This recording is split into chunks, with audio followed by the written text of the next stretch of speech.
Welcome back मित्रांनो, Marathi spark याच्यामध्ये पुन्हा एकदा तुमचं स्वागत आहे. तर एक नवीन जाहिरात बघू. ही जाहिरात headquarter two signal training centre Panaji Goa इथली असणार आहे. तर इथे काही पोस्टचे जागा रिक्त असल्यामुळे जागा भरवण्यात येत आहे बघा. तर याची पूर्ण आपण जाहिरात बघू. तर बघा, application are invite for the following post from citizen of India. तर भारतातल्या नागरिकत्व असणे आवश्यक आहे तुम्हाला या पोस्टसाठी सर्वांना. तर who are fulfilling the required qualifications and specialization are mentioned below on prescribed format. Application duly completed in all respect along with all the requisite documents. Duly self-attested should be addressed to. तर तुम्हाला कुठे पाठवायचं आहे बघा, पोस्टाने तुम्हाला अर्ज करायचा आहे. स्पीड पोस्टने अर्ज करू शकता तुम्ही किंवा रजिस्ट्रेशन करू शकता. REGD दिले बघा तिथे. तर तिथून तुम्ही अप्लाय करू शकता. तर ते बघा ॲड्रेस दिला आहे त्यांचा. The commandant headquarter two signal training centre Panaji. त्यांचा पिनकोड दिला आहे बघा. पणजी म्हणजे गोवा. तिथे 403001.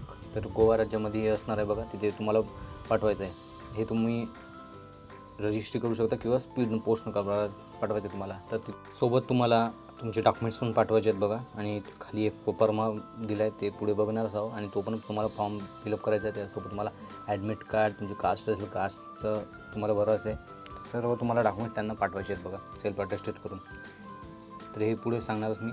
तर त्याची आधी कोणते कोणते पोस्ट आहे, किती जागा आहे ते सर्व बघू आपण. तर पहिला पद बघा, सिव्हिलियन टेक्निकल इन्स्ट्रक्टर. तर याचे पे स्केल बघा 29,200 असणार आहे ते 92,300 रुपयेपर्यंत. याची एकूण 2 जागा असणार आहे बघा, एक SC आणि एक OBCसाठी. नंतर स्टेनोग्राफर ग्रेड 2 नुसार असणार आहे. याची पेमेंट स्केल 25,500 ते 81,100 रुपयेपर्यंत असणार आहे. याची एकच पोस्ट आहे. त्यानंतर लोअर डिव्हिजन क्लर्क, याचे 19,900 रुपये पेमेंट असणार आहे. तसेच 63,200पर्यंत असू शकते. याची एकूण 17 जागा असणार आहे. त्यानंतर ड्राफ्ट्समॅन, याचे ग्रेड 3 नुसार असणार आहे बघा. याची पण payment scale same lower division क्लर्कसारखी असणार आहे. याची एक जागा आहे. त्यानंतर civilian motor driver ordinary grade असणार आहे बघा. याची एकूण 12 जागा असणार आहे. त्यानंतर MTS या चौकीदारसाठी असणार आहे. याची पे स्केल 18,000 ते 56,900पर्यंत असणार आहे. याची एक जागा आहे. त्यानंतर MTS मॅसेंजरसाठी याचं पे स्केल 18,000 ते 56,900पर्यंत आहे. याची एकूण 7 जागा आहेत. त्यानंतर फॅटिकमॅन, याची एकूण 5 जागा आहे. यासाठी पेमेंट स्केल 18,000 ते 56,900पर्यंत असणार आहे बघा. तर याची 5 जागा आहेत. असे एकूण टोटल पूर्ण जागेचे 46 जागा असणार आहे बघा. त्यानंतर त्यांचं एज्युकेशन बघा काय काय मागितलं आहे. तर पहिल्या पोस्टसाठी सिव्हिल टेक्निशियन इन्स्ट्रक्टरसाठी त्यासाठी BSc with physics and math मागितलं आहे बघा. तुम्हाला BSc ग्रॅज्युएशनमध्ये तुम्हाला फिजिक्स आणि मॅथमध्ये तुमचं ग्रॅज्युएशन झालं पाहिजे किंवा त्याचबरोबर एज्युकेशन मागितलं आहे. आणि त्याचे तुम्हाला टेक्निकल एक्सपिरियन्स पण मागितला आहे. त्यानंतर दुसरा स्टेनोग्राफर, यासाठी तुम्ही 12वी असले तरी चालेल. त्यासोबत तुम्हाला स्टेनोग्राफर म्हणजे स्किल येणे आवश्यक आहे. स्किल टेस्ट नॉर्मल बघा. तुमचे 10 मिनिट स्किल टेस्ट घेणारी आहे.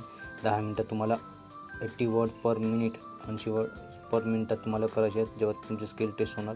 त्याचबरोबर ट्रान्स्क्रिप्शन ते तुम्हाला 50 मिनटं दिलं आहे इंग्लिश आणि कम्प्युटरवर, आणि 65 मिनटं हिंदीसाठी दिलं आहे, ते पण कम्प्युटरवर.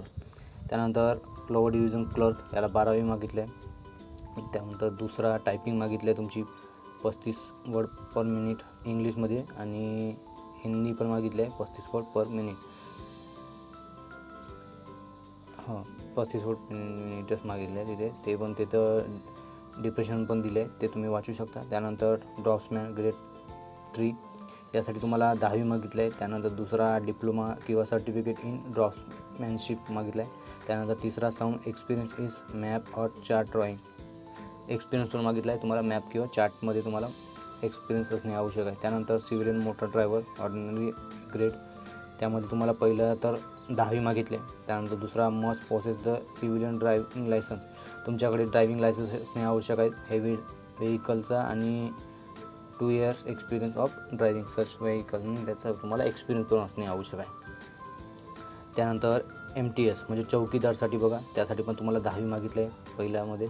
त्यानंतर दुसऱ्या पॉईंटमध्ये must be concern with the duties of respective trade with 1 year experience, त्यामध्ये तुम्हाला एक्सपिरियन्स पण असणे आवश्यक आहे. जर तुम्ही याआधी चौकीदार पण केला असेल कुठे तर ते पण जोडू शकता तुम्ही एक्सपिरियन्स म्हणून. त्यानंतर MTS मॅसेंजर, त्यासाठी पण 10वी मागितली आहे. Must be concern with the duties, त्यासाठी पण तुम्हाला एक्सपिरियन्स येणे आवश्यक आहे.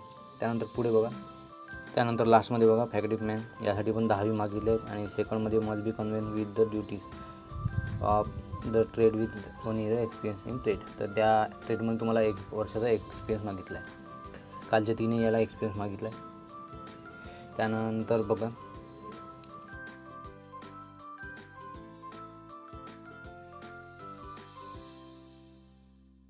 त्यानंतर यांची एज लिमिट बघा, तर एज लिमिट हे 18 ते 25 वर्षापर्यंत असणार आहे बघा. युअर कॅटेगरीसाठी म्हणजे ओपन कॅटेगरीसाठी असणार आहे 18 ते 25. त्यानंतर 18 ते 27 म्हणजे हे फक्त एका पोस्टसाठी आहे बघा. ते पोस्ट सिव्हिल मोटर ड्रायव्हर या पदासाठी 27 वर्ष म्हणजे 2 वर्ष रिलॅक्सेशन असणार आहे बघा यासाठी. त्यानंतर रिलॅक्सेशन फॉर एज लिमिट, तर कॅटेगरीज वाईज रिलॅक्सेशन पण असणार आहे बघा. जर तुम्ही SC किंवा ST कॅन्डिडेट असाल तर तुम्हाला 5 yearsचा रिलॅक्सेशन मिळणार आहे. त्यानंतर सेकंडमध्ये फॉर OBC कॅन्डिडेट जे नॉन क्रिमिनल लेअरसाठी असणार आहे त्यांसाठी यांना 3 वर्षासाठी मिळणार एक एज रिलॅक्सेशन. त्यानंतर तिसरा जो गव्हर्नमेंट सर्वंट किंवा एक्स सर्व्हिसमॅन, जर तुम्ही गव्हर्नमेंट सर्वंट असाल किंवा याच्या आधी होत्या तर तुम्हाला गव्हर्नमेंटनुसार तुम्हाला एक रिलॅक्सेशन मिळणार आहे. त्यानंतर the relaxation will be apply only in case of those candidate who project valid certificate or caste or category, तर फक्त एज रिलॅक्सेशन त्यांनाच मिळणार आहे जे व्हॅलिड कास्ट सर्टिफिकेट म्हणा किंवा कॅटेगरीनुसार ते सर्टिफिकेट जोडतील त्यांनाच मिळणार आहे. जर त्यांनी जोडले नसेल, ओपनमधून जोडले असेल तर तुम्हाला काहीच नाही मिळेल. त्यानंतर एक्झामिनेशन कशी होणार आहे ते दिलं आहे खाली दिलं आहे बघा. तुमची आधी रिटन टेस्ट होणार आहे, ते कशी होणार आहे बघा. General intelligence, general awareness, English अशी 100 मार्काचा पेपर होणार आहे. हा पहिल्यासाठी पदासाठी असणार आहे बघा. स्टेनोग्राफर्स याची शॉर्ट हँड टेस्ट पण होणार आहे. त्यानंतर इन्स्ट्रक्टर याची पण एक्झाम होणार आहे. प्रत्येकाला वेगवेगळे असणार आहे बघा. त्यानंतर लोअर डिव्हिजन क्लर्क याला पण 4 टॉपिक असणार आहे. त्यानंतर याची टायर 2 टायपिंग पण टेस्ट होणार, तर प्रत्येकाची वेगवेगळी असणार आहे बघा. तर प्रत्येकाला जनरल नॉलेज, इंग्लिश, बुद्धिमत्ता हे सर्व असणार आहे बघा. त्यानंतर इथे इन्स्ट्रक्शन दिले आहेत ते बघा. तर पहिल्या याच्यामध्ये काय विचारलं आहे बघा, in case a candidate wish to apply for more than 1 post separate application should be fill for the every post applied by the candidate. जर तुम्हाला एकपेक्षा जास्त भरायचं आहे, जसं तुम्हाला लोअर डिव्हिजन क्लर्कसाठी पण भरायचं आहे आणि स्टेनोग्राफरसाठी पण भरायचं आहे, तर तिथे तुम्ही एकाच एरियामध्ये 2 नाही तर तुम्ही सेपरेट ॲप्लिकेशन करा. तुम्हाला 1 किंवा 2 पेक्षा जास्त तुम्ही फॉर्म फिलअप करू शकता. तर त्या प्रत्येकाला तुम्ही सेपरेट फॉर्म फिलअप करा. त्यानंतर बीमध्ये बघा, all the documents being attach with the document should be self attested bye the candidate. तर जेव्हा तुम्ही पूर्ण डॉक्युमेंट्स जेव्हा पाठवता त्यांना तर ते सर्वच तुम्हाला सेल्फ अटेस्टेड करणे आवश्यक आहे. त्यानंतर तिथे पॉईंट दिले आहेत काही, तर डायरेक्ट G पॉईंट बघा. तर जेव्हा तुम्ही ॲप्लिकेशन करता बघा, G पॉईंटमध्ये बघा, इच application will B clearly subscripted. तर जेव्हा तुम्ही ॲप्लिकेशन करता तर त्या लिफाफ्यावर तुम्हाला application for the post of, ज्या पोस्टात तुम्ही पदासाठी अर्ज करता त्या पदाचे नाव लिहायचं असे बघा. Application for the post of, ज्यासाठी तुम्ही लोअर डिव्हिजन क्लर्कसाठी लिहिता असं लिहा, application for the post of lower division clerk. जर दुसऱ्या असेल तुम्हाला तर दुसऱ्या असेल हे लिहायचेच आहे तुम्हाला. हे जर नसेल लिहिलं तुमचा फॉर्म पण रिजेक्ट होऊ शकतो. तर काही हे लिहायचं तुम्हाला. त्यानंतर तुमची कॅटेगरीज काय, तुमचा नंबर टाकायचा, नंबर टाका, तुमचं नाव टाकायचं, नाव टाका, ठीक आहे. त्यानंतर बघा, if any including EWS and self hand corner of the envelope in capital letter each application will be separate envelope. तर इथे काय म्हटलं आहे, प्रत्येक पोस्टला तुम्हाला सेपरेट एनव्हलप तुम्हाला पाठवायचं आहे. त्या एनव्हलपच्या वरती तुम्हाला ॲप्लिकेशन फॉर द पोस्ट, एकपेक्षा जास्त तुम्ही ॲप्लिकेशन करत असाल तर प्रत्येक याच्यावर application for the post of ज्या पदासाठी करता सेपरेट तुम्हाला ॲप्लिकेशन करायचं आहे. त्यानंतर बघा, self attested photo copy of complete discharge book along with undertaking format as given with the application be include by the ex service candidate. तर तुम्हाला एक्स सर्व्हिसमॅन जर असाल तुम्ही तर तुम्हाला तुमची फोटोकॉपी पण जोडायची आहे डिस्चार्ज बुकमधली, तर ते पण जोडायचं आहे. आणि जेव्हा तुम्ही हे सर्वासाठी सांगत आहो, जेव्हा सर्वासाठी फॉर्म फिलअप करायचं तुम्हाला सर्व तुमचे डॉक्युमेंट्स सेल्फ अटेस्टेड करायचं आहे. तुमचा प्रोफार्मा, तुमची हॉल तिकीट जी खाली आहेत ते तुम्हाला फॉर्म फिलअप करायचं आहे बघा.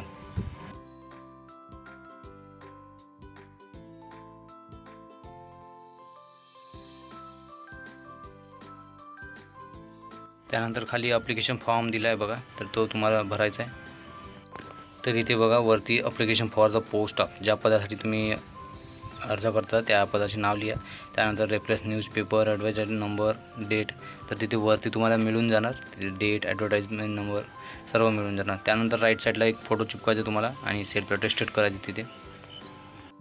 आणि तिथे ॲड्रेस पण दिला आहे बघा, कोणत्या ह्याच्यावर तुम्हाला पाठवायचं. तुझं commandant headquarter two signal training centre, Panaji, Goa 403001 या पत्त्यावर तुम्हाला पोस्टाने अर्ज करायचा आहे बघा.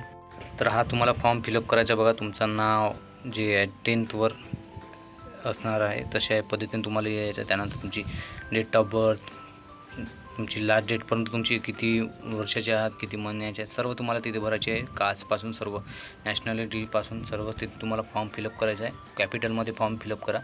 त्यानंतर ॲड्रेस आहे, त्यानंतर खाली mobile number, Aadhaar number, email I D हे तुम्ही फिलअप करा. त्यानंतर खाली तुमचे जे एक्सपिरियन्स जर असेल तुम्हाला एक्सपिरियन्स जोडा. तुमचे जे एज्युकेशन झाले आहेत पूर्ण एज्युकेशन जोडा. मिनिमम एज्युकेशन काही यायला 10वी मागितलं आहे, काही यायला ग्रॅज्युएशन मागितलं, तर तसा टाईपचं भरा. त्यानंतर खाली डिक्लेरेशन फॉर्म आहे,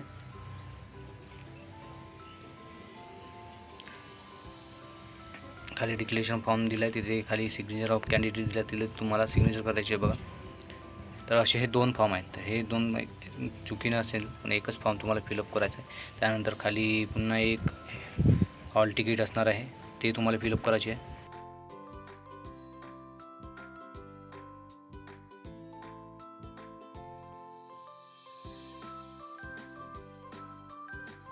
त्यानंतर हा ॲडमिट कार्ड, इथे तुम्हाला दोन्ही याच्यावर तुम्हाला डिटेल भरायची. वरती आधी दिला आहे बघा admit card to be completed by the candidate.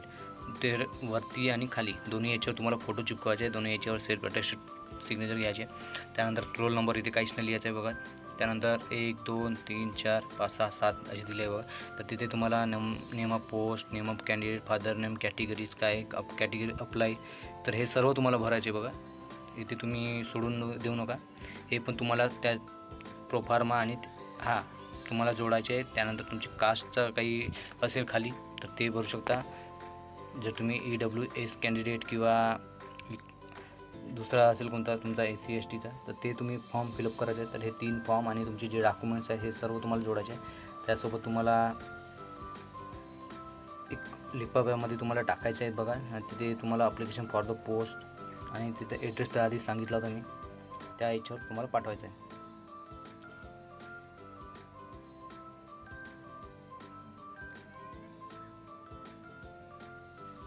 त्यानंतर हा डिक्लेरेशन फॉर OBC कॅन्डिडेटसाठी हा फॉर्म फिलअप करायचा आहे बघा.